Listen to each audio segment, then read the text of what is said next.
Never ever pull your MG wiper blades like this, because if you do, you'll damage your bonnet.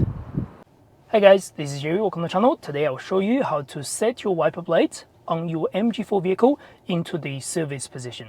As always, don't forget to subscribe and like if you enjoy the content. Step 1, switch on the car.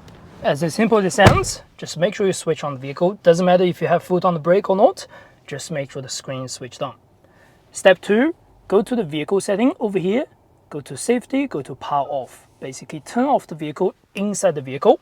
Once we power off the vehicle, we need to do step 3, which is drop down the windscreen wiper once. So just push it down once. There we go, the windscreen wiper stays at this particular position. Now you can safely pull the wiper to wash your windscreen, to do anything you like, to replace the wiper if you need to. Now we can push it back safely once you've done everything. Last step, to switch off the service mode or let the wiper go back to its position, just switch on the car, whether you have seat on the driver's seat or put the foot on the brake.